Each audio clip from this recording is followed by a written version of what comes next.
All right, good morning.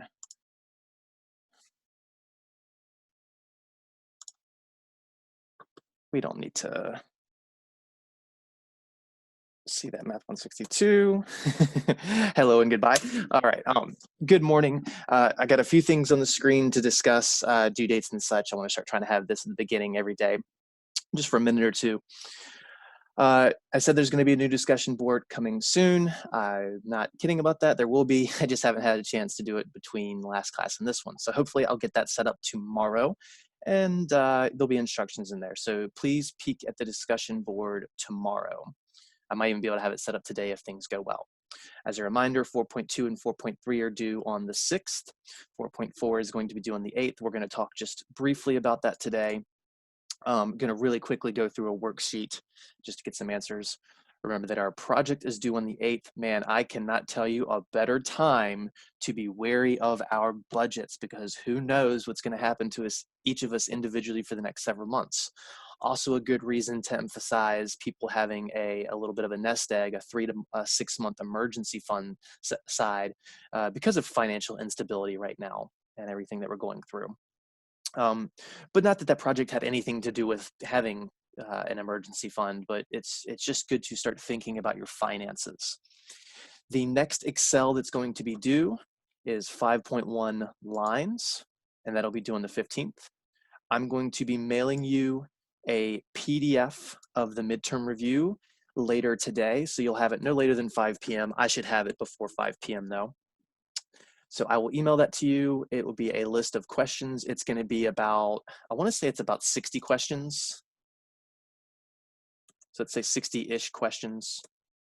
Maybe it was 45. I'm trying to remember how I set this one up.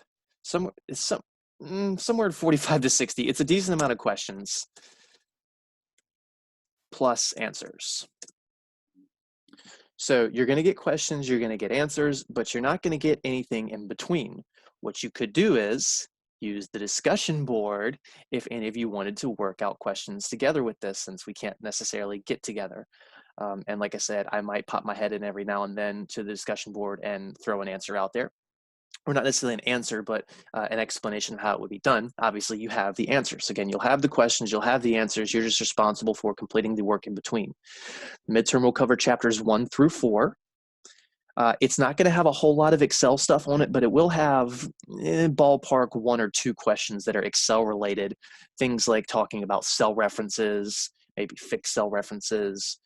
If you moved a formula up or down or left or right, what would those references turn into?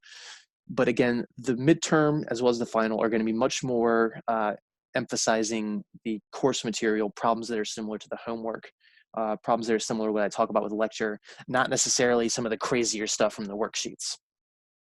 I'm going to make the midterm available under your assignments section in my math lab.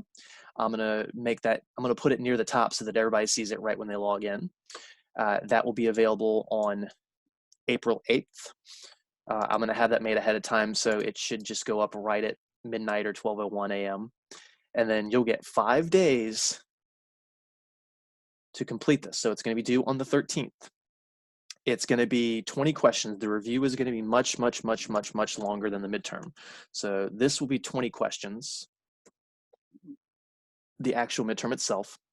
And I'm going to give you not 1, but 2 attempts on this. I'm being very generous with this. So the questions are not really going to change from attempt to attempt. So after you take it the first time, you will have seen the questions. You'll have a much better idea of what's specifically on it. So then you could go back to your review, focus on those, as well as review your test answers themselves. And then you can take it the second time, and I will only count your highest grade. So if you get a 30 the first time and a 70 the second time, you're getting a 70. If you get a 70 the first time and then, God forbid, a 30 the second time, you're still going to get the 70. I'm really not going to be giving partial credit for this due to the format, due to the fact that you can take this at home. I can't tell that you don't have your notes in front of you, or that you don't have some extra formulas written down or anything like that. This is a little more of a real life quantitative reasoning concept, because in the real world, you're allowed to have notes in front of you and formulas in front of you. The reason we emphasize in a class not to have those things is because in the real world, when this is your job, potentially, you need to be able to do those things quick. And if it takes you an hour to find the answer digging around your notes because you're inexperienced, your boss is going to fire you by then, potentially. So that's the reason why teachers do noteless tests. Yes, in the real world, you got your notes. But again, you have to be proficient and efficient. So again, I'm really not going to be doing partial credit. So please make sure that you're inputting your answers correctly. If you have a typo, maybe I'll be nice, maybe I won't, but you'd have to point it out to me. But I'm not going to guarantee that I'd give partial credit for a typo. So please make sure you're typing things correctly. If you have to put in units, make sure you're putting in units. Make sure this is your own work. If I see someone who's never done a single homework problem before, got a 10 on the first Excel, and then they get 100 on the midterm, I'm going to say, I don't know about that. Maybe I should have you take this again in a much more strict environment. Okay. So with that being said, where are we going? Where are we going? Chapter 4 worksheets. Where'd my chapter 5 worksheet go? That's weird. That's okay. Oh no, I know why. That's the answer one. We don't want that one. We want this one. All right, so this is picking up where we left off in 4.4, and I'll actually put our notes up for a second.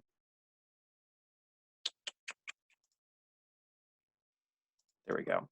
So as a reminder, when we're dealing with data that is originally a percentage, so our pay raise was 2% last year and 4% this year, when we try and do total change, also known as absolute change, as well as percent change, because we're starting with percents, the total change is a percent, and then the percent change is a percent.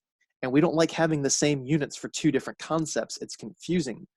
So to help our brains be able to tell which is which, we will never use a percent symbol when we're talking total or absolute change, even if that number is supposed to be a percent. We said we will instead use the PP symbol, which stands for percentage points. It still means percent. It's just a different symbol for it. That's all it is. And we did the pay raise problem. We saw that, yeah, even though Bob just got an additional 2% in pay raise, in terms of a relative change, he got 100% increase in his pay increase. And we talked about how the media might like to misconstrue that as, oh man, they're paying their executives way, way more this year. No, in reality, we just got a 4% raise, which is twice as large as the previous raise we got. That's why it's 100% increase in pay raise. It's not 100% increase in salary. It's an increase in pay raise, and the word raise means increase. It's an increase on an increase. So again, when we're talking total or absolute change, use PP if the original problem had percents. Now, if the original problem isn't percents, if we're talking apples or oranges, we don't use that symbol ever. All right, give me my Windows bar back, thank you. So, this next worksheet problem that we'll complete together, we've got this table right here, guided practice activity 1, employment situation, November 2018. Man, what a relative problem right now in March of 2020 when the employment rate has just absolutely skyrocketed on a dime. So I'd be very curious to see these numbers in a couple of years whenever they update this book, assuming we're still with this book. So we got this table, a whole bunch of stuff for November 17, September 18, October 18, November 18. And then they list some changes from October to November. We're not too worried about those. Civilian non-institutional POP, civilian labor force, participation rate employed, employment population ratio, unemployed, et cetera, a whole bunch of stuff. So some questions. How big was the civilian labor force in 2018? So we're looking for something that says civilian labor force specifically for 2018. So if we go back to our table, why is this thing all the way down here today? That's weird. Let me move this, thank you. So if we move back to our table, we're looking for the civilian labor force, which is this guy. And we're looking for the data from November 2018, which is this column. So we're going to be using this information. That was a terrible job circling. Don't use the mouse, Rodney. We're going to be using these numbers, but we're looking for the civilian labor force. which is that number, 162,770. Now, if you write this number as 162,770, guess what? That's wrong because you didn't pay attention. We have to make sure we're reading all the details. Don't just pull the number from a table and assume that everything is hunky-dory to pull a phrase from the 1950s. Someone just said that to me yesterday, so it's stuck in my head now. Look at this right here. These numbers are in thousands. So the civilian population, excuse me, the civilian labor force is not 162,000 people for all of America. That sounds way too small. It's 162,770,000. So that's really supposed to be 162,770,000. That was the civilian labor force. Again, because it was this number right here based on the table, but with 3 extra zeros because this was in thousands. We've had this complication in class before, and we had the complication that some of us weren't paying attention, and I'm not going to say I'm perfect. I've certainly missed 3 zeros here and there in my life, but we have to learn from our mistakes and tell ourselves to pay attention, to tell ourselves that it makes sense. If this is supposed to be all of America, there's definitely more than 162,000 people working in America. Asterisks, maybe not right now. Things are a little weird. But I'd say it's more than 1,000th of the population working right now still. Thankfully, we are still working together. Okay, so I got to scroll down. I need to clear my screen. Where did this go? My annotator. It's not letting me come off of annotate. This is a problem.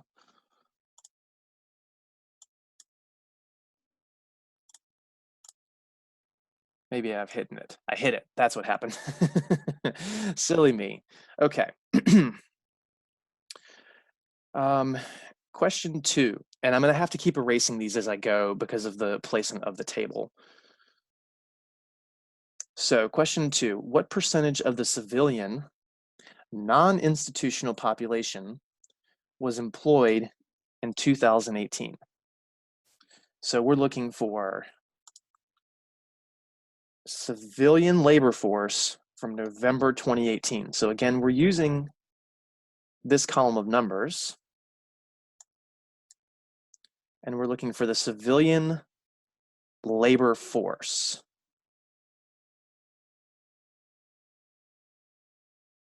Civilian labor force.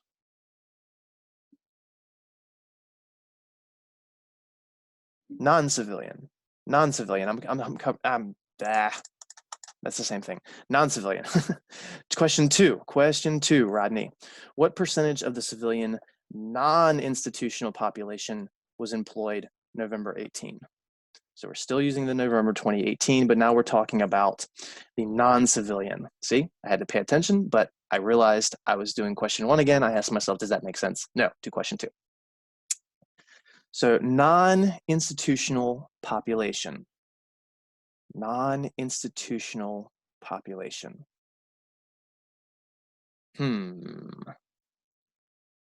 Well, the civilian non-institutional population is right here, this 258,000, which is really 258 million number. And we're saying was employed. So we're looking for a percentage number out of this stuff. Well, we have 62.9 as a participation rate. And then we have an employment population ratio of 60.6. We're trying to find out what was employed, not a participation rate. So we're not looking for the 62.9. We're looking for the amount that are employed. Employed, employment population ratio. So we're under the non-institutional population, the employed section, and we want the ratio, and this is in hundreds, so 60.6%.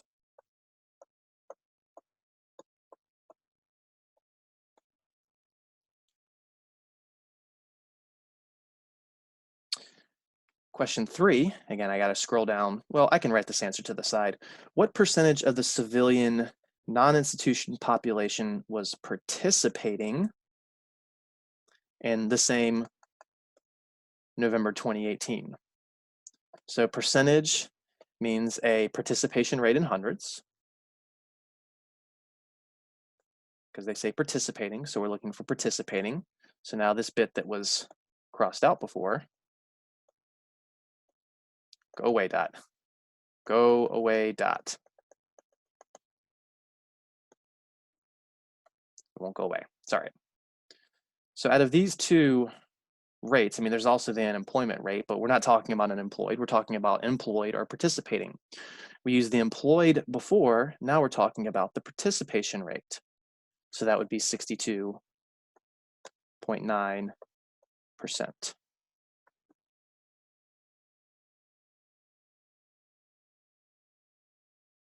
Question 4. Clear. The unemployment rate is a percentage of what group? The unemployment rate is a percentage of what group? So again, the unemployment rate is a percentage of what group? That's the question we're asking. So we have our unemployment rate down here, and we're still talking about November 2018, although we're not necessarily answering a date-specific question, but we're talking about these numbers. Now, this unemployment rate is tabbed over from something beginning with the civilian labor force. So the unemployment rate is part of the civilian labor force. We do not consider people that are not working to begin with as unemployed. If they're not in the labor force, then we don't call them unemployed. These are our retirement people, retirement age people. These are our kids, and then people who just can't work due to various reasons, medical, et cetera, et cetera. So we ignore the people not in the labor force at all. We only worry about people that were in the labor force and have lost their job. So unemployment rate deals with the civilian labor force. And in particular, for November 18, that was the 3.7%, but that wasn't the question at hand. So again, answer 4, the unemployment rate is a percentage of what group? That would be the civilian labor force. And in particular, that number was 3.7% from November 2018. Here we go. Here's some real juicy stuff. Question 5. What was the total and percent change in the unemployment rate from November 2017 to 2018? What was the total and percent change in the unemployment rate from November 2017 to November 2018? Now, they didn't use the word November again, so it's implied. I don't like that they implied it, but guess what the news likes to do? It likes to imply things. So we're trying to do a total and percent change calculation. As a reminder, total change is a difference of two values, new minus old. Percent change is the ratio of the total change to the old converted to a percent. So what are we taking differences of? Unemployment rates from November 17 to November 18. So again, we're doing differences of unemployment rates from November 17 to 18. I have to clear my screen to move up.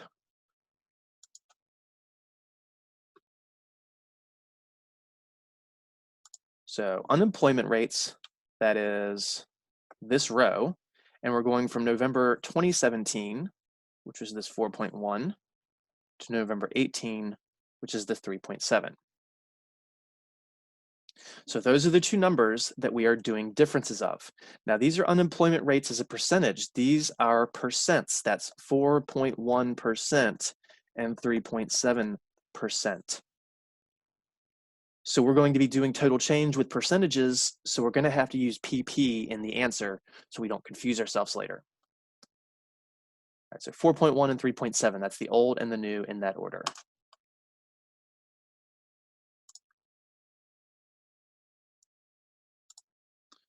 So down here, the old was the 4.1%.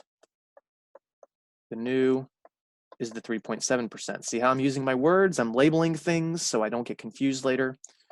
So the total change, TC total change, is the difference of those.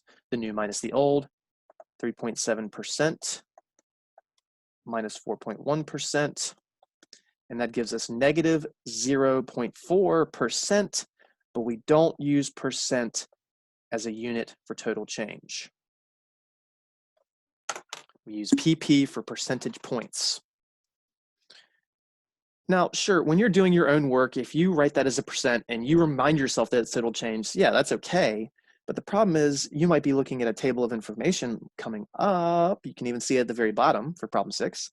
So you have to know that because something says PP, that represents a total change, not a percent change. Because percent changes you can use as a growth factor to then find out what happens later. A total change, it's not a growth factor, that's just adding or subtracting. All right, so our percent change,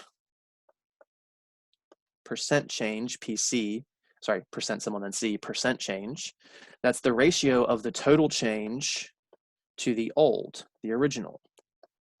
So that is negative 0.4 percentage points divided by the old. What happened first? Well, that was the 4.1. So divided by 4.1%.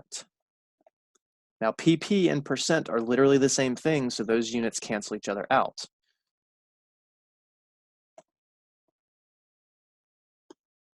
So our percent change, when we do negative 0.4 divided by 4.1,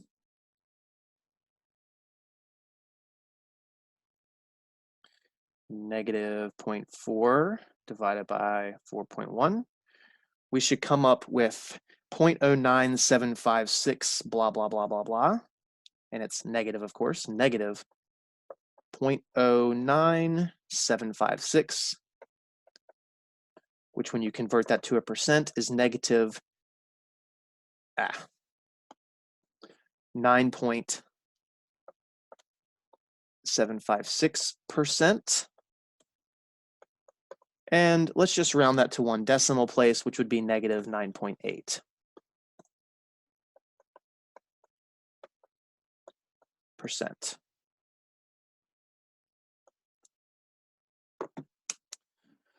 So the unemployment rate went from 4.1% to 3.7%. That means that it dropped 0.4 percentage points. Yes, it dropped 0.4%, but using the phrase percent might confuse us to think that we're talking about a total change. So that's why we use the 0.4 percentage points. That's not a huge drop, it feels like, going from 4.1 to 3.7. That might not feel significant.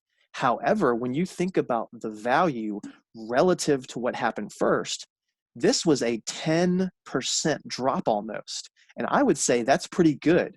Having a percent decrease of unemployment be 10%, that is significant. That is definitely significant. But when you think about it as, oh, the rate dropped by 0.4 percentage points, that doesn't sound nearly as significant, even though we're still talking about the same information, just from two perspectives.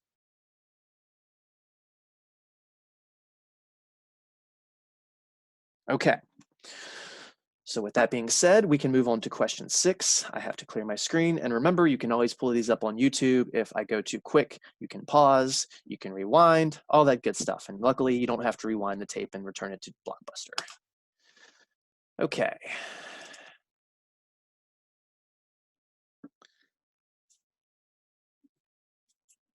So number 6, the following table gives the unemployment rates by education level. Now this table I love.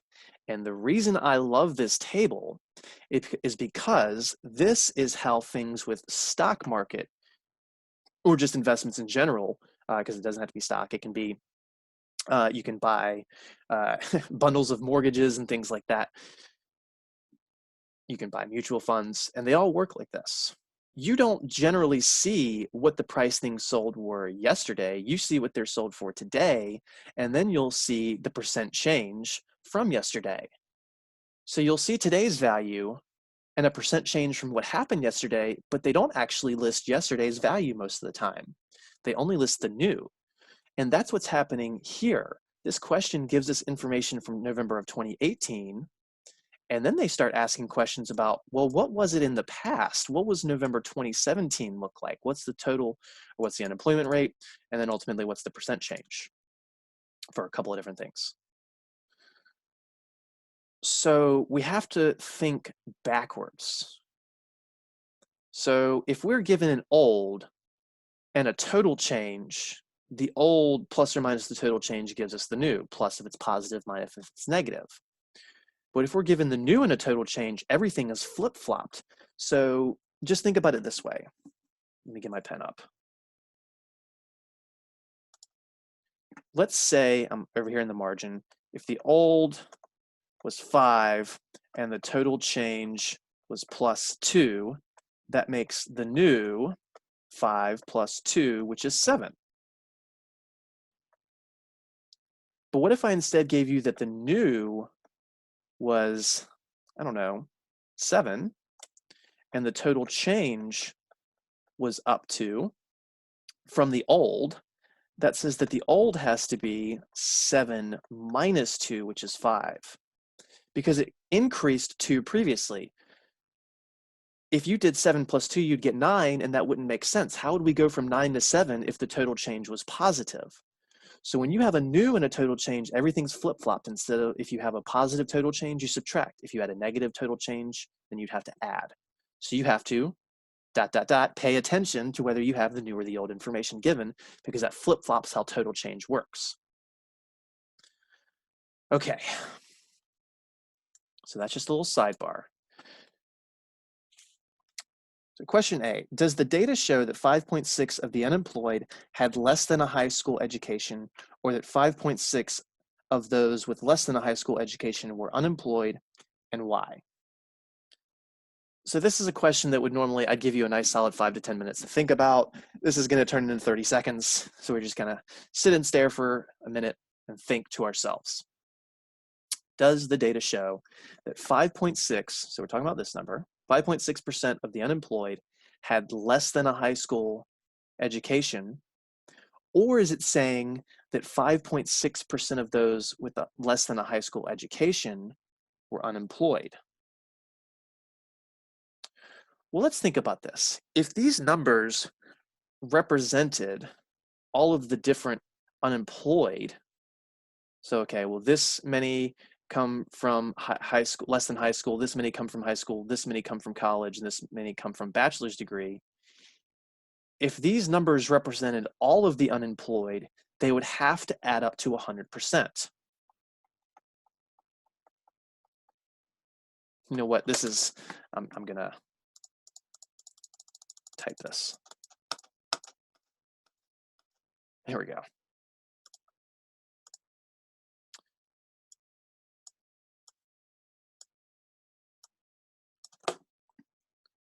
If all of these percents added to 100%, then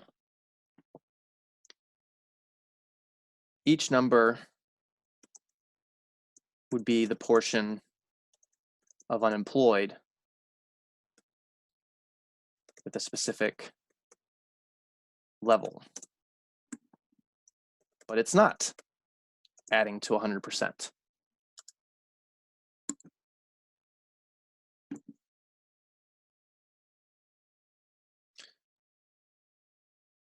So what this is instead saying, it's not saying that 5.6% of the unemployed have less than a high school degree. It's saying that 5.6% of people that have less than a high school degree are unemployed.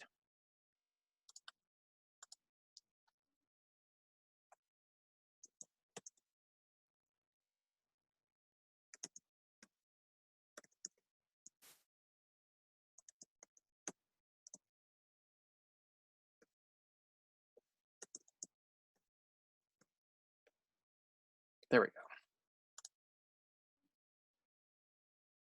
Sorry about that margin right there. We do the best with what we have.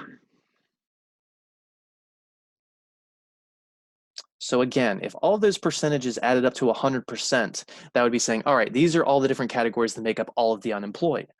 but they don't even come close to that. So it can't be that. We're not saying that 5.6% of the unemployed have less than a high school degree, and 3.5% of them have a high school degree, and 3.1 have some college, and 2.2 have a bachelor's or higher, because this makes up every single person possible.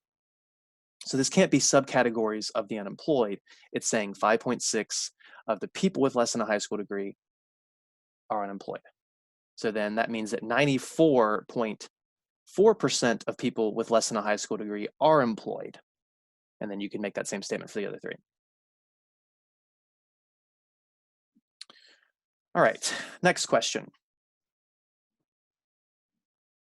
What was the unemployment rate for those with a high school diploma in November 2017? So we're talking high school diploma. So here's our high school diploma. Wait, that was weird. Here's our high school diploma. And we're saying, what was the unemployment rate in November 2017? We're given the November 2018 number, so we're going to need this, but that's not the answer. That's November 2018. We're asking about a year ago. Well, what they give us in these columns are a 1 month change, and because these are labeled as PPS, these are total changes. If they were, if they were listed as percentages, then that would mean that they were percent changes. It would be relative instead of absolute. But we don't want the 1 month change stuff. We're talking about a year later.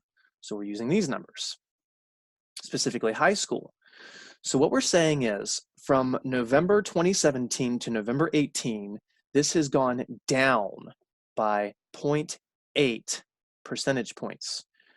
So November 2017 should be a larger number, because from November 17 to 18, we have gone down 0.8 to end up at 3.5. So the November 2017 number should be, let's take what we have in 2018 of 3.5, and since we're working backwards, we don't subtract 0.8, we add 0.8, which will give us 4.3. And that would be 4.3%. This is not a change, so we don't label it as PP. This is a value. So the November 2017 value was 4.3%. The November 18 value is 3.5%, which when you do the difference of those, you get negative 0.8 PPs. And you have to pay attention of whether this is the old or the new. These are new values. We're finding old, which makes everything backwards. Next, what they ask us is, for question C, what was the percent change in unemployment rate for those with a high school diploma? So we're still with the high school numbers, the second row of numbers, from November 17 to November 18. So they gave us the total change, negative 0.8 PPS. Again, all of these are PPS, not just the first one. So we want the percent change. Now remember, percent change is the ratio, it's the 10 millionth time I've written this formula, of the total change to the old. The total change is given to us as negative 0.8 percentage points. The old value we just found in example B to be 4.3%.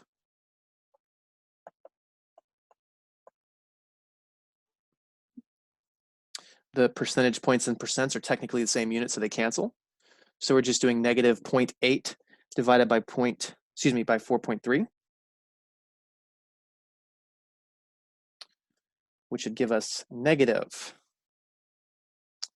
0.18605, which we need to convert to a percent. Decimal goes right twice, so that's negative 18.605%. I like to round to the nearest tenth generally, so negative 18.6%.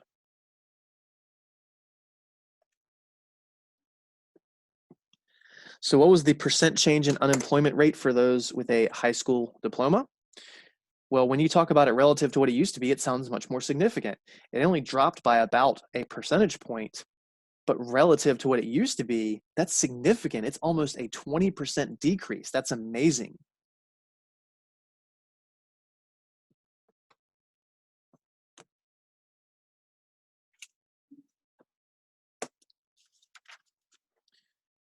All right, now there is a D. I'm gonna have to scroll down, which means I'm gonna have to erase everything. So I'm just giving you another minute to write. And in fact, I'm gonna grab some water real quick because I'm parched.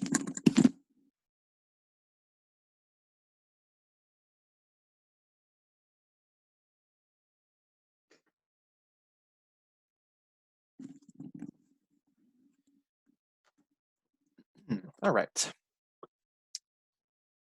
Clear, scroll. Can I get this up here with the table?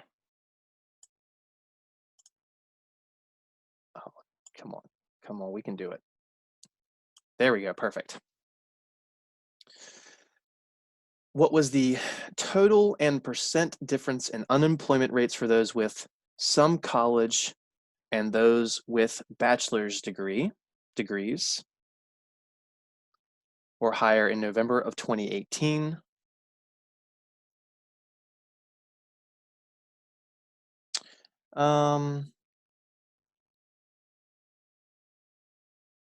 Then they say choose the order so you compute a negative change and use your percent change in a sentence. All right, so we're doing a total and percent difference in unemployment rates, and we're not comparing November 2017 to 2018. We are comparing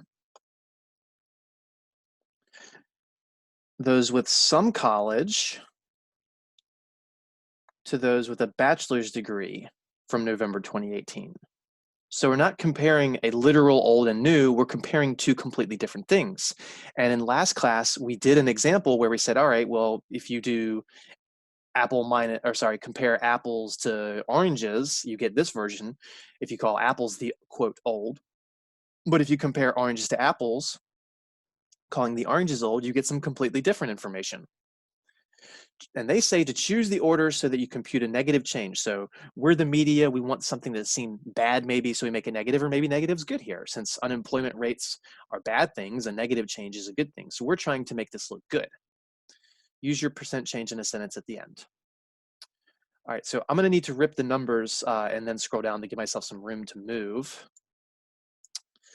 So let's see, we need the some college number from 2018. Some college from 2018, that's this 3.1. And then we need the bachelor's degree from 2018, that's the 2.2. All these change, 1 month irrelevant, 1 year irrelevant. We never said anything about November 17 or even December or October of 2018. So these are the two numbers we're using. Now we want to do the order so that we get a negative change. So we need to make sure we're doing the smaller as the new. So we need the smaller to be the new and the larger to be the old. That way when we do new minus old, we get a negative number. So we got to do 2.2 minus 3.1. And these were percentages, so I'm going to keep my symbols. So 2.2 minus 3.1.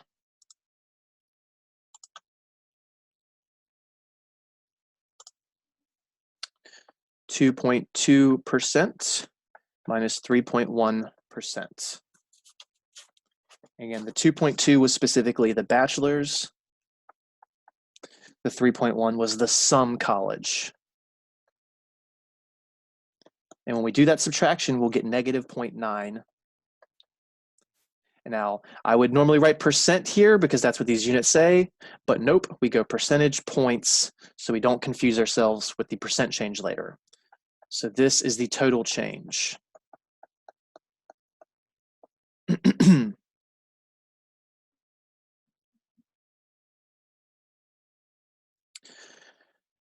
percent change, write this formula one last time. That's the ratio of the total change to the old. We just found the total change of negative 0.9 percentage points. And like I said, you can have this S at the end, it doesn't matter. And then we're going to compare that to the old. Well, we went new minus old. The old is the 3.1%. So percentage points cancel with percent. They're the same units. And when you do negative 0.9 divided by 3.1, you'll end up with 0.29032. Then when we move the decimal right twice, we'll get 29.032%. Rounding to the nearest tenth gives us 29%. Because the 3 tells us to round down, that's 29.0, which is just 29. And that, of course, these are all negative numbers. I forgot my negatives. Because there was a negative here, all of these are negatives. So that was our percent change. Once again, having this relative to the original, the percent change feels much more significant. Okay, the unemployment rates went down about 1%, absolutely. But relative to what we're calling the old, that's a decrease in 29% going from some college to bachelor's. Now, what someone might try and say is that by getting a bachelor's degree, there's a 29% less chance that you're unemployed. That's what the media might try and say with this. I don't know, that's kind of a weak statement personally, but you could certainly say it. So use all this in a sentence. The unemployment rate, I'm gonna need to make this wider.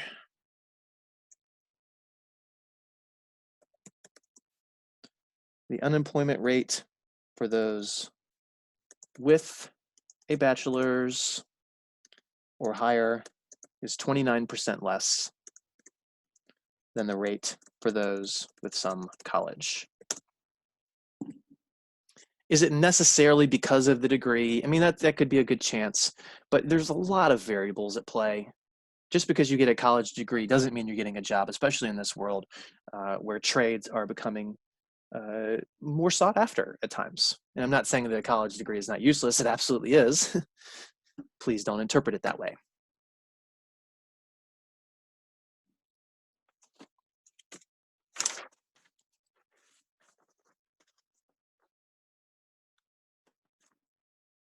When do we use PP? For total change. When do we use a percent symbol? For percent change. Only when the original values that we're doing these differences with are percentages. Back in the last section, the original values were not percentages, so we never used PP. The total change was like 5 apples or -7 oranges. Then the percent change was, of course, a percent, because hence the name percent change. Alrighty, so that finishes up chapter 4. We have finally covered half of the material of the course.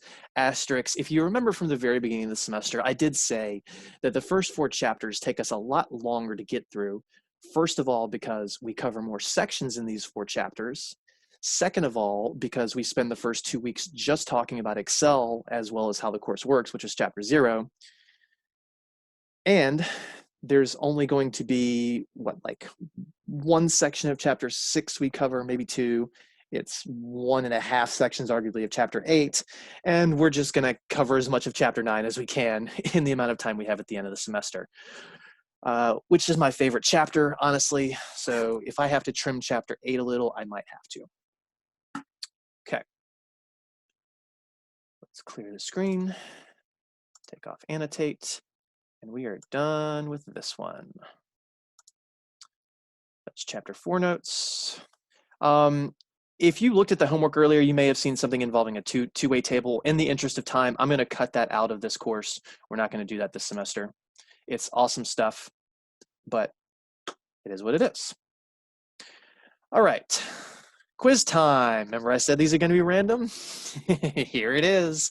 Quiz question. It's kind of random. I mean, doing it between chapters, I don't feel like it's that random, but you got to watch these videos. What is it called when something increases by the same percentage every day?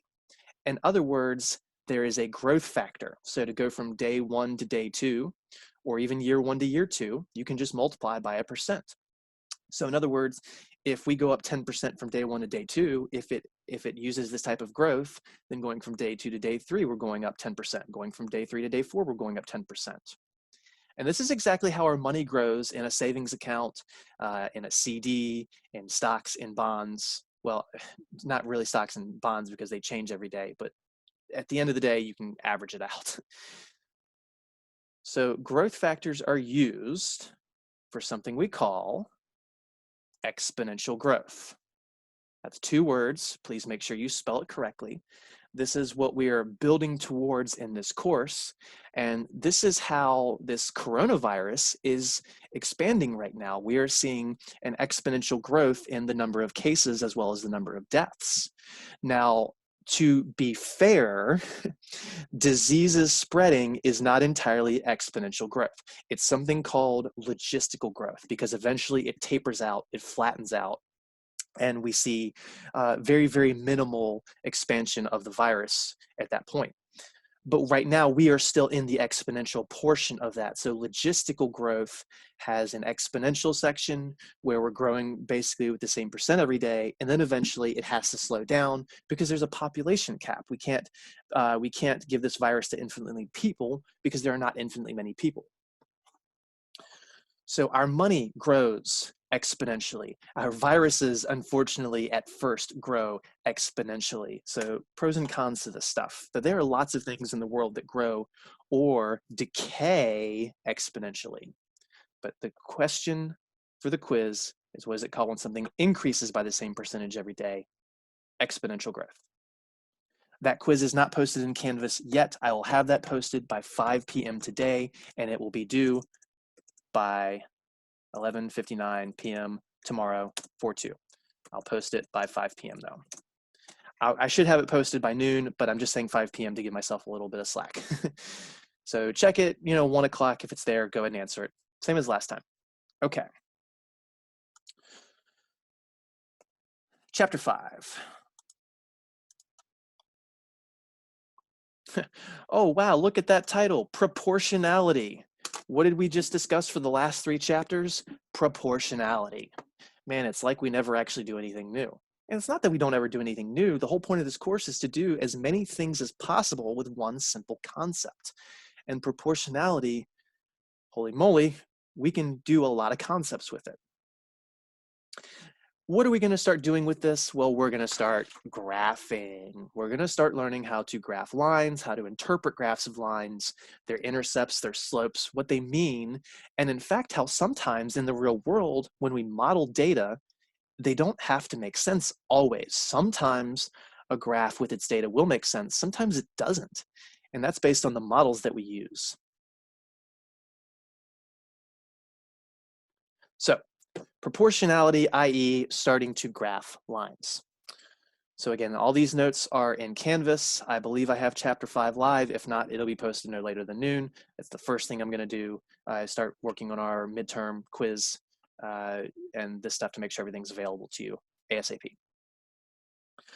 So coordinate pairs are generally listed as a pair of numbers separated by a comma inside of 2 parentheses. The first value tells you how far left or right you're going to go. The second value tells you how far up or down you're going to go. So if I have, dramatic pause, if I have the point 2, 5, and this is what we're going to be graphing on, called a rectangular or Cartesian coordinate system. You have your x-axis and your y-axis. The point 2, 5 says that you're going to go right 2 and up 5 from where the crosshairs meet, for the center, which is known as the origin. So you'd go right 2, 1, 2. You'd go up 1, 2, 3, 4, 5 from the origin, and there is our point 2, 5. That's how we graph points. This is something that should have been done in a prerequisite course. If you're really rusty with it, you're going to need to practice this stuff. You'll see homework questions. You've got discussion boards to ask and answer things as well. So the first value tells you how far left or right to go. How do you know if you go left? Well, if it's negative. How do you know if you go down? If it's negative. So if I have the point negative, let's say -3, -4, that says I got to go left 3 and down 1, 2, 3, 4. Things are getting a little squished, so I'm just going to label the -4. So starting at the origin, we go left 3 and down 4. The first number is left or right, the second number is up or down. How do you know which to do? Practice it 40, 50, 60 times, however many you have to. If you move in the wrong direction, bad things are going to happen. Now, what I will admit is that in QR, for most of our problems, we don't really talk about negative x values because a lot of the things we talk about are in time, and we don't really like negative time. We like time to always be positive. We also tend to really only talk about positive values because a lot of the things we model are population dynamics, people, and you can't have negative people. So we really don't ever use the negative x-axis for applications, and we hardly ever use the negative y-axis. So a lot of the times, what you might see our graphs look like is this. So there's no negative x's or y's. I'm not saying all problems have to be done this way. I'm saying a lot of problems are done this way. So you might have 1, 2, 3, 4, 1, 2, 3, 4. You also don't have to label your axes in multiples of 1. You can label them multiples of 5 or 10, 20, 30, 40. They don't have to be consistent. You can go up 100, 200, 300, 400. They just have to be consistent on each axis. So I'm incrementing my x's in tens, but my y's in hundreds. I can't go 10, then 100, then 120 or something like that. That would be weird. All right. Look for patterns with larger tables of values. So when we're given problems and we have a whole bunch of different values, look for patterns with them because this is going to dictate what we call the slope. And we'll get into this in a little bit. Pay attention to how much the first value increases and how much the second value increases or decreases.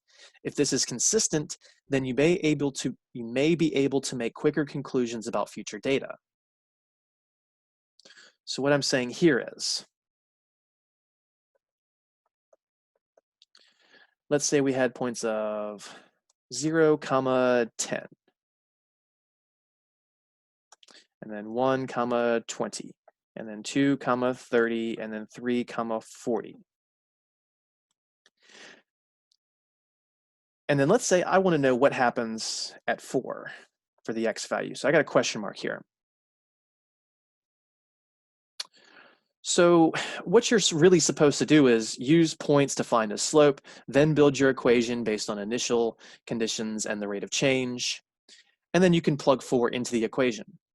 But you don't really have to do all that. If you just look at this, each time the x is going up 1 unit, going from 0 to 1, that's a +1.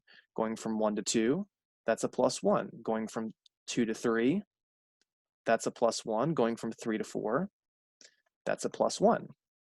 So every time the x goes up 1, let's see if the y's are consistent. The y goes from 10 to 20, that's a +10. Then it goes from 20 to 30, that's a +10. Then from 30 to 40, well, that's a +10. Those are all consistent. Every time the x goes up 1, y goes up 10. When x goes up 1, y goes up 10. So that means that this unknown, we went from 3 to 4, that went up 1, so 40 is going to go up to 50 because you're going to add 10 to 40 to get 50. And then you could find the next one. When x equals 5, the y has to be 60. You just add 10. When x equals 6, then the next one would have to be 70 because you're just adding 10. Now, it's not always adding 1 and adding 10. These numbers can be anything. It's just a matter of them being consistent column to column.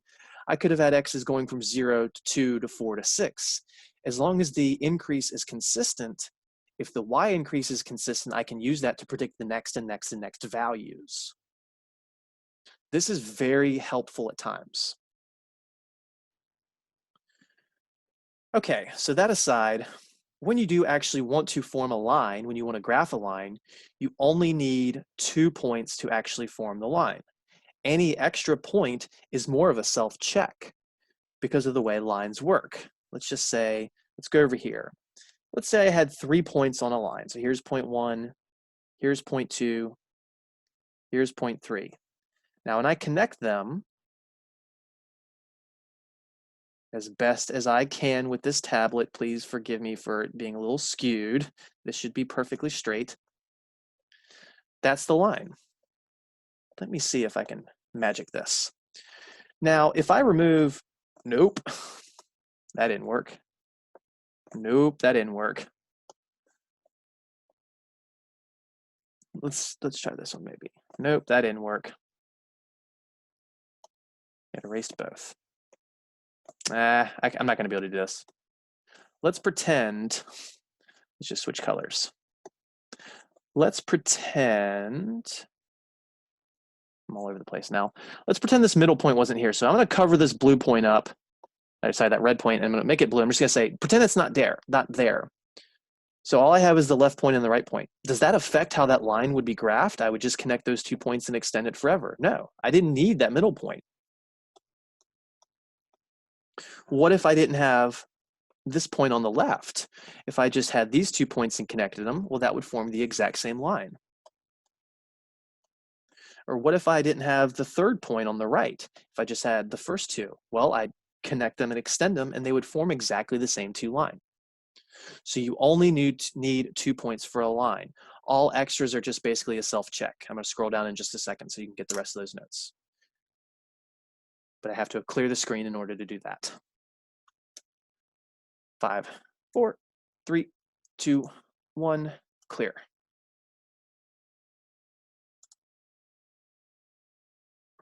So you only need 2 points to form a line. All extras are just for checking.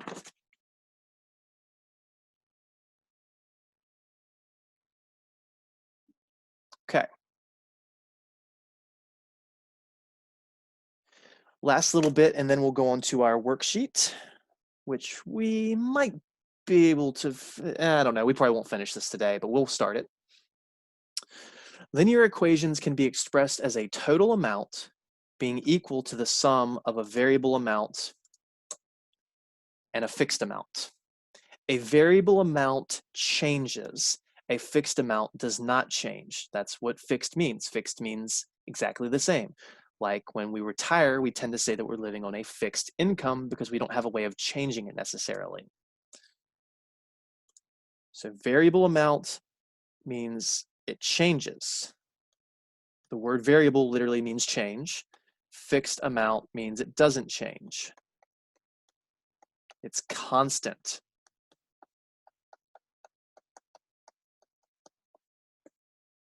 Variable amounts change, fixed amounts don't change. Fixed amounts have to be constant. Now, sometimes the fixed amount is called an initial amount. It just depends on the context. So initial amount would be what happens at time 0, at the beginning of the problem. Now, a fixed amount is a constant. A constant in math is literally just a number.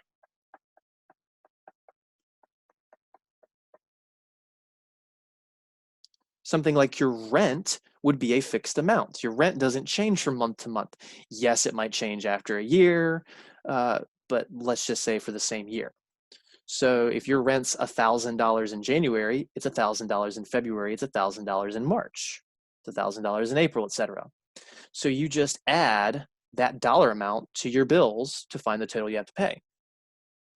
Well, you have other bills besides just rent. You have things like water and electric, which with a lot of places, these are variable. If you use more electricity, like in the winter in Hampton Roads when it tends to be freezing cold, not necessarily this year, you can use a lot more heat, which is going to cause your heating bill to go up. So your electric bill is variable. So variable amounts are not just a number. You have to have a, well, guess what? A variable in it. And we're going to go with the simplest idea that a variable amount is going to be the rate times the amount.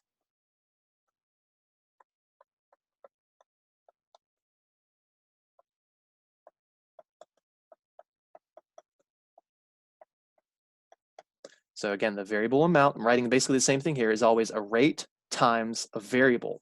Why a variable? Because the amount is varying. The amount Depends on how much we use. If we use 1 unit of electricity, that's our multiplier. If we use 2 units of electricity, that's our multiplier.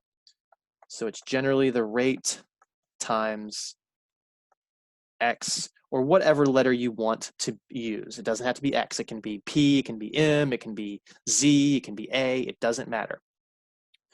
But you have to be able to establish the rate.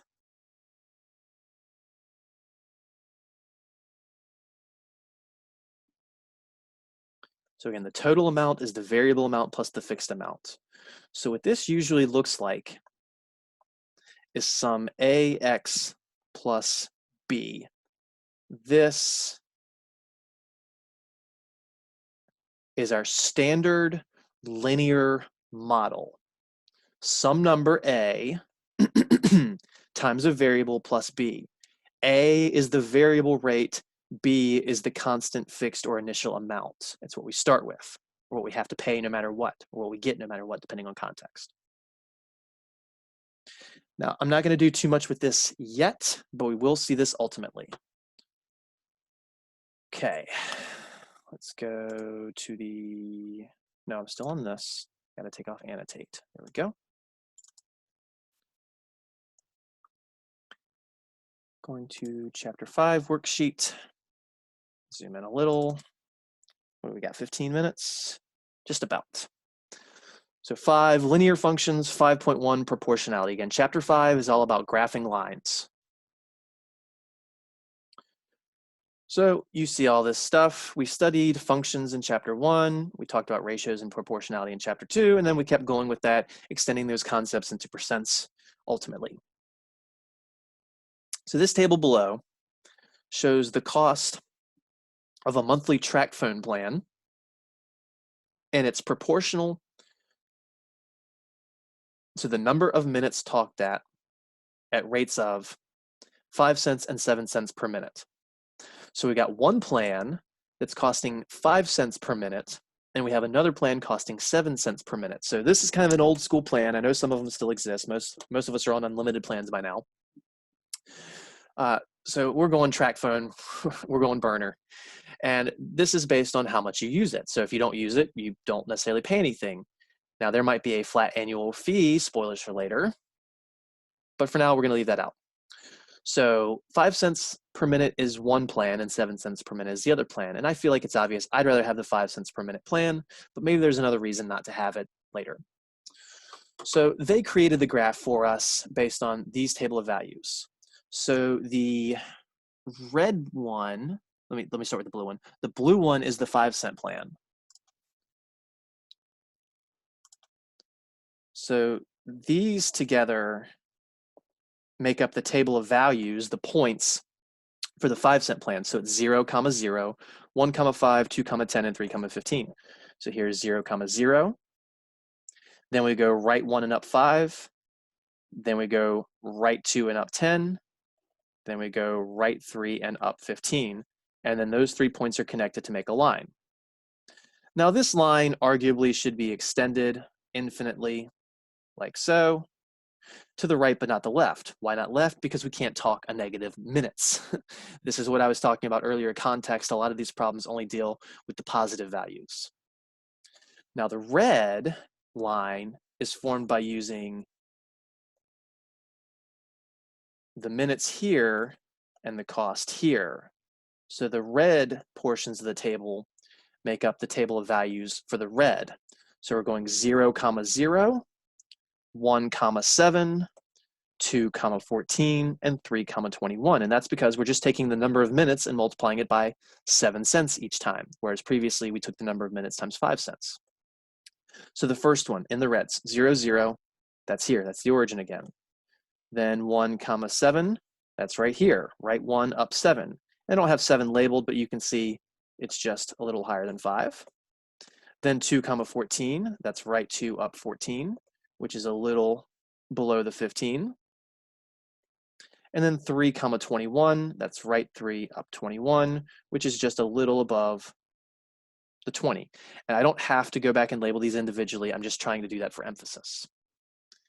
And then that red line is, again, technically supposed to be extended infinitely to the right, but not the left because we can't talk negative minutes. what is the point of this? Well, we're comparing plans visually. Our cost is the height. Our cost is the height. So a higher height means more cost.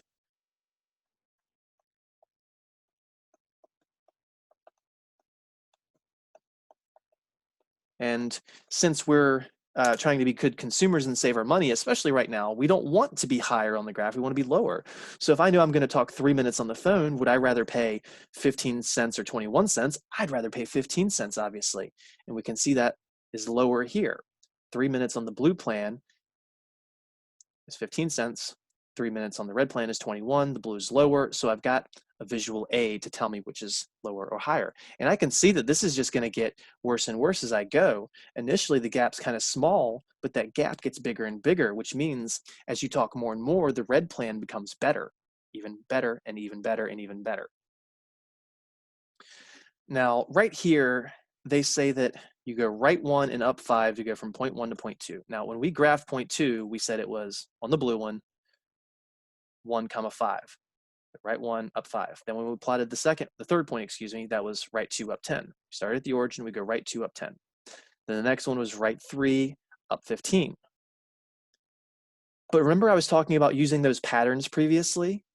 You can use those patterns from a previous point going right based on how much the x changed, and then up or down based on how much the y has changed. So I'm just doing the blue here. So going from the first to the second, that was a +1 change, and going from the 5 to the 10, that was a +5 change.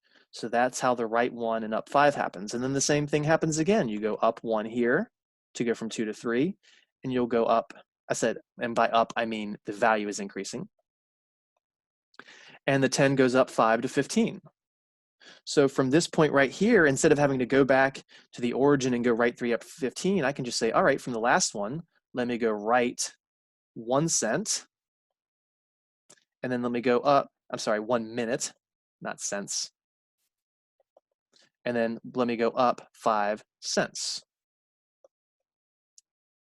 And then I could do this again. I could go right 1 and up 5 to find that the next one, that would be the point 4, 20. And if you did 4 minutes times 5 cents, you would get 20 cents. I should technically say 4 minutes times 5 cents per minute. The same thing with the red one. We can see that every time the minutes go up by 1, the red is going up by +7, +7, +7. So we can go right 1, so that's +1, and then up 7, which goes from a height of 7 to 14. Then we can go right 1 and up 7, which puts us at a height of 21. Then we can go right 1 and up 7, and that point would be 4, 28. And I could go right 1 and up 7 to get 5, 35. I could go right 1 up 7 to get 6, 42, etc., etc. I don't actually have to do the math. I can just use a pattern.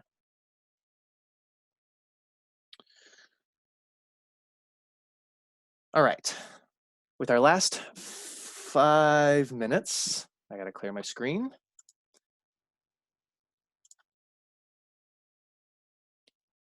Guided practice 1, we are just going to begin this, and then we'll actually get into the example next time. So we just want to look at everything all together, what's going on. This worksheet connects the concepts of proportionality and constant rate to linear functions. Please read through the first example that has been done for you and then complete the following 3 examples. So we'll do 3 more of these next time. We're just going to follow this for now. So our monthly cell phone bill. Cost is proportional to the minutes you speak at a rate of 5 cents per minute. But then we also have something new now. We have a fixed cost of $20 each month. So this is new. We have a fixed cost now. So cost is proportional. That means this is the variable rate.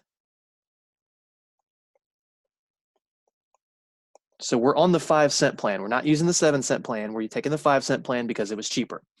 At least it seems to be cheaper. But then they also tell us that we have a fixed cost of $20 each month. That's our fixed amount. This is just being added. Remember that our total cost is that AX plus B, where it's the variable cost plus the fixed cost. So that says TC for total cost this time. The variable cost is the variable rate of 5 cents per minute. So 0.05, since we're talking money, times, and I'll say M for minutes, plus the fixed cost, like our fees every month that we pay no matter what, our taxes, and that was 20. This is the standard linear equation. This is not a proportion. If we didn't have the fixed cost, it would be proportional. And in fact, the last example that I just covered was a proportion because there was no plus or minus a number. Proportions are just one number times a variable. And they even use that word to remind us that it's a multiplier. But the fixed cost is just an addition or subtraction if it was money given to us. And then they say, all right, if we talk 0 minutes, here is the without the fixed cost. This is just the cost per minute. So if you talked 100 minutes, you'd end up paying $5 because that's 0.05 times 100. 0.05 times 100 is 5. If you talk 200 minutes, that means you're paying $10 for talking because 200 times 0.05 is 10. 300 minutes, 400, 500 minutes, you can see all of these are just your cost for minutes. This is not including the fees. But then we have to make sure we're adding those $20 to get the actual cost at the end of the day. So even if you talk 0 minutes, because of the taxes, because of the fees, you still pay $20 to your cell phone people. If you talk 100 minutes, you're paying the $20 for the fees plus the $5 you paid for actually talking on the phone. If you talk 200 minutes, you're adding the $20 fee plus the $10 you pay in minutes, which gives us $30. When we talk 300 minutes, that's $15, $15 for actually using the phone 300 minutes, plus the $20 flat fee of 35, etc., etc. Now, I didn't have to use this equation to determine those numbers, but that is ultimately our goal. And then they say plot the points and sketch the graph of each function. So the red one is without the fixed cost, so that's these. But the blue one is using the minutes and the actual cost, including fees. So that's where these points come from. So the red one is 0, 0. That's what a dash means. Then write 100 up 5, then write 200 up 10, write 300 up 15, and they only did the first 3 points. So there would be 2 more points over here in theory. The blue one, we start at 0 and go up 20. So because of the fixed cost, we can see that that's a higher price. Higher is worse for us in terms of paying. Then write 100 up 25, write 200 up 30, then write 300 up 35. And you could do the same. You could talk about the slope, the rise, and the run by saying, all right, this red one, every time we go right 100, we're going up 5. So right 100 up 5, right 100 up 5, right 100 up 5. The blue one, every time we go right 100, we still actually go up 5, right 100 up 5, right 100 up 5. So both graphs from point to point are going right 100 and up. That's a dollar symbol. Terrible looking dollar symbol. 5. 100 minutes. So this would be right 100 and up $5. Right 100 up 5, right 100 up 5. So that fixed cost doesn't actually affect the going right and going up aspect. What the fixed cost did is this black arrow that they're trying to demonstrate with. Now, honestly, these black arrows are not something you should draw in homework or on tests. It's just a demonstration. The black arrow, so let me get my color in black. This demonstrates the fixed cost causing a shift. The red line turns into the blue line. It just goes up $20 for every single point because of the fixed costs. So fixed cost just moves these things up exactly the same amount each time. It's the relationship between how much the minutes are going up and how much the cost is going up that changes the steepness of this, which we will call slope. So that is time. So we're going to call it a day there.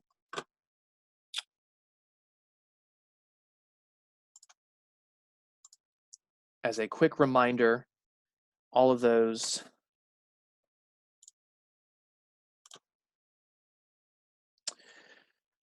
little bits of information for dates and such, as well as how the midterm is going to work. Here is everything. Besides that, have a good day. Have a good weekend. Get to work on your project. If you have not been working on this, get your homework done. Start working on that midterm review, and then work on the midterm as soon as you can as well. I'm giving you a solid amount of time to complete the midterm once it's available. There's no excuse not to do this. I will not grant extensions of the midterm. If you come to me and say, oh, I decided to start the midterm at 10 p.m. the last night it was available and my math lab was down, I'm going to say that you should have tried to do this sooner. You should not be waiting to the last minute to do your first attempt. My math lab goes down occasionally, so that's why we stay ahead of things to make sure that that doesn't cause an issue. Besides that, again, have a great one. I will be back on the internet on Monday to discuss more with you. Cheers.